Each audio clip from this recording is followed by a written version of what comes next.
मेरे YouTube channel ज्ञान_शेयर के सभी दर्शकों को मेरा नमस्कार। हर रोज़ की भांति सबसे पहले भगवान का मेरे साथ आप ध्यान कीजिए। ओम यं ब्रह्मा वरुणेन्द्र रुद्रमरुतः स्तुर्वन्ति दिव्यैस्तवहि वेदैः साङ्गपदे क्रमोपनिषदहि गायन्ति यं सामगाः ध्यानावस्थितद्गतेन मनसा पश्यन्ति यं योगिनो यशान्तं न विदुः सुरगणाः देवाय तस्मै नमः। ओम श्री परमात्मने नमः। आज हम तीसरे अध्याय का 33वां श्लोक दोबारा उसकी हम व्याख्या करेंगे, क्योंकि ये बहुत महत्वपूर्ण श्लोक है। इस श्लोक की उपयोगिता ये है कि यदि हम किसी की इंसान के स्वभाव को पढ़ लें कि वो इंसान किस प्रकार की परिस्थिति में किस प्रकार का एक्शन लेता है, किस प्रकार का कर्म करता है, कैसी उसके इंक्लिनेशन है, तो हम उसके स्वभाव को प्रेडिक्ट कर सकते हैं। तो ये श्लोक है, सदृशम चेष्टे स्वस्याः प्रकृतेः ज्ञानवानपि प्रकृतिम यान्ति भूतानि निग्रह किम करिष्यति। ये श्लोक ये है कि इसकी थोड़ी पृष्ठभूमि है, क्योंकि अर्जुन पहले अध्याय में ये सोच रहा था कि मैं युद्ध ना करूं, और अपना जो है उसने धनुष बाण भी रख दिया था और बैठ गया था कि मैं इस युद्ध कर्म से निवृत्त हो जाता हूं, और इससे अच्छा तो मैं भिक्षा का अन्न ग्रहण करके और अपना जीवन यापन कर लूं, तो वो मेरे लिए बेहतर है। लेकिन भगवान उसको ये बता रहे हैं कि तुम ऐसा अगर सोच भी रहे हो तो भी तुम्हारे लिए ये संभव नहीं होगा, क्योंकि तुम एक वीर योद्धा हो, तुम एक क्षत्रिय हो, और क्षत्रिय हो इसलिए रजोगुण की अंदर तुम्हारे अंदर प्रधानता है।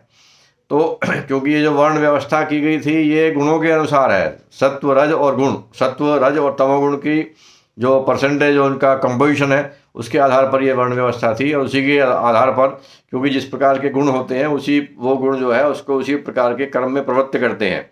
तो उसी चीज़ को यहाँ पर वो रिट्रेट कर रहे हैं कि तुम्हारा जो स्वभाव है तुम्हें युद्ध करने के लिए बाध्य कर देगा। तुम अभी तो कह रहे हो कि मैं युद्ध से निवृत्त हो जाता हूँ, लेकिन यदि तुम्हें कोई आकर यहाँ चैलेंज कर देगा, तुम्हारे सामने कोई चूड़ियाँ फेंक देगा कि तुमने चूड़ियाँ पहन रखी है, तुम तो जो है कायर हो, नपुंसक हो, युद्ध से भाग गए हो डर कर, तो तुम तुरंत धनुष बाण उठा लोगे।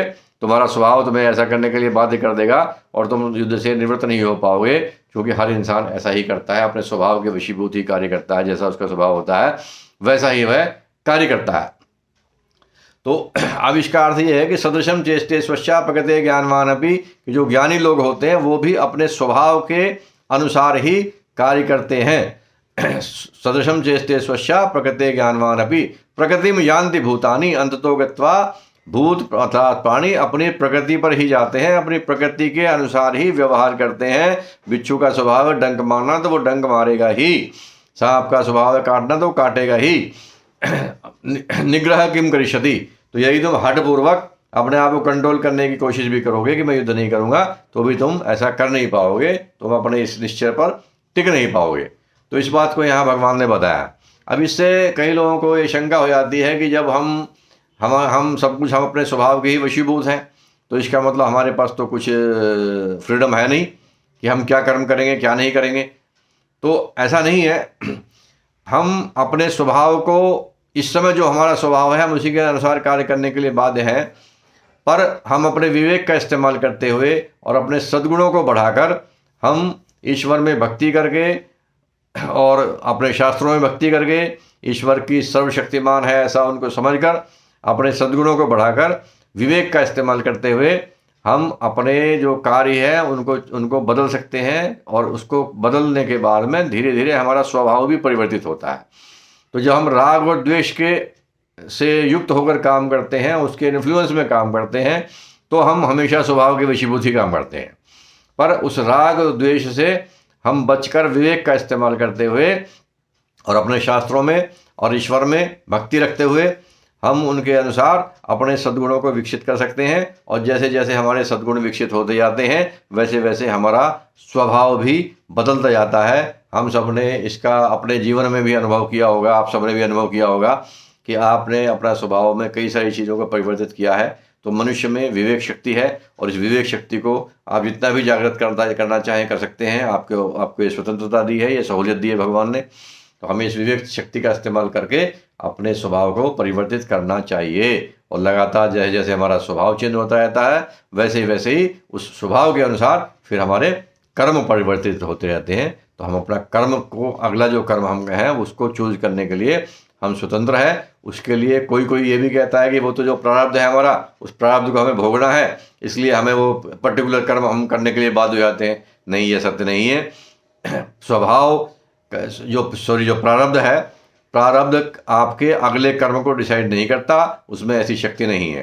प्रारब्ध आपके अगले कार्य को डिसाइड नहीं करता, प्रारब्ध में ये शक्ति नहीं है कि आपसे कोई वो नया कार्य करवा सके।